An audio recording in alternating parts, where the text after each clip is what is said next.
Hey folks, welcome back to River Rat Gear Review, where we talk all things whitewater and the gear you need to get on the river.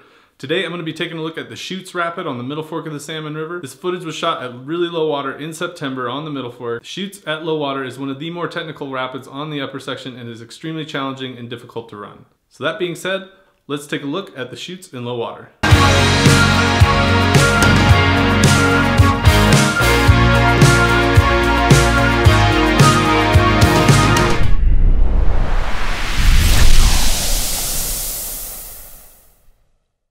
So this is the entrance to the chutes on the upper end of the Middle Fork Salmon.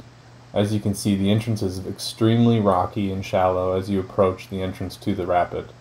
There is a slight tongue down the right side that you will want to enter on, coming in with some momentum so that you can push over the majority of the rocks at the top. You definitely want to be running a pretty flat floor and tubes so that you can slide over these numerous rocks. One of the main ones to avoid in really low water here is hard to see in this video, but as the lower the water gets, it becomes more and more in the main shot that you need to be in, and you basically have to drive right over it or try to slop off the right side. But there are numerous rocks all around it, and it's very hard to avoid.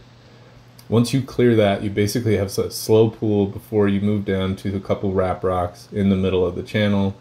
The main one you want to avoid left, and basically stay left all the way down the top part of the rapid until you get quite a ways down and can see a large black shiny rock, and at that point you want to move to the right of the river and basically just follow where the water is.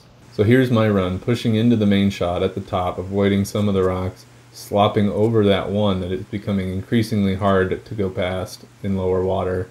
Then you want to basically move to the right side of that first rock and then position yourself to move completely left of the bigger, larger rock downstream. Once you're in this left channel, you kind of can bounce through there and find your way down. You want to continue to stay left, avoiding the majority of the rocks in the center of the river.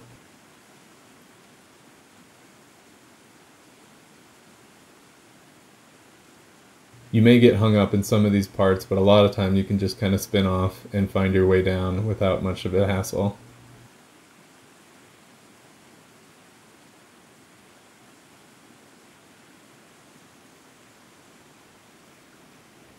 You want to continue to stay on that left side for a while and running all the way down until you can see this black shiny rock down in the middle of the river.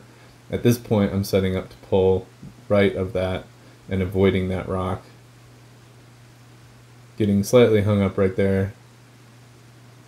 But if you run a sloppy boat, you'll be able to come off the majority of these rocks without an issue. Once you're right of that black shiny rock, you can kind of continue to make your way down the right side, moving back left just a bit, and then moving back right once again at the very bottom to finish.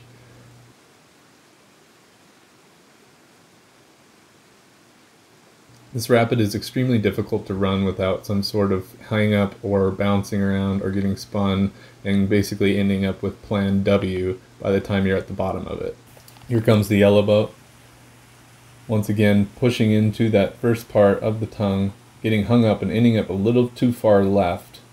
You want to be over further right instead of where he is, but he's able to swing through there and somehow make it through that without getting too hung up. This will take you down the far left shot where he's going to get hung up on that top potential wrap rock and is able to kind of move around that, luckily, and then be pushing forward to get left of the bigger wrap rock that's down lower.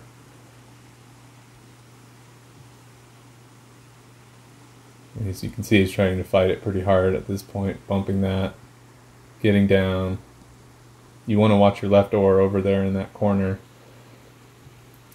And at this point, it's basically just a bump and grind, finding your way down that left side. So this boater ends up taking a little bit more center line down the middle portion of the rapid.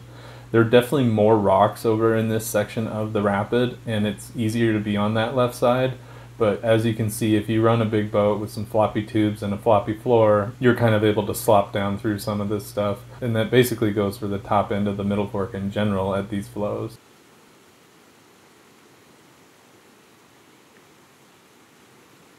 This rapid is very technical, and as you can see, you might end up numerous options and just kind of taking the best one as it presents itself as you're heading down through. So here's my POV. As I'm approaching the rapid, you can see there's a lot of rocks and you're trying to just figure out where the water is. You want to push into this little tiny right channel, avoiding that rock right there to the right if you can. I've seen a lot of boats get hung up right here, and you can spend some time there trying to get off those rocks. Then you want to be able to move right of that rock, left of that rock, and then pushing left of this larger wrap rock that gets you over into this calmer left channel. This gives you a pretty good idea of how tight these squeezes are and how many rocks are around you. I get hung up right here for a little bit, but this actually allows me to spin around, swinging my back end through there and moving more into the center where there's the majority of the water at this point in the rapid.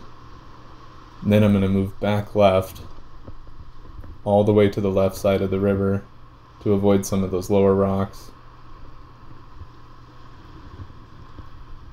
Avoiding that one, giving a little bump there. And then you can see if you move down into this left channel, you can move back right. And I do get hung up right here on a couple. But there's basically this black shiny rock is a good marker right here to show you that you want to be to the right of that at the bottom. And once you're there, you're pretty much through the rapid. You just have to kind of ride this section out through here. But you're through the majority of the super technical stuff. I have to say it's a really good feeling being below the chutes after a successful run in really low water on the Middle Fork. So that's the chutes on the Middle Fork of the Salmon River. If you found this video helpful, please hit that like button, subscribe to the channel, and as always, we'll see you on the next one.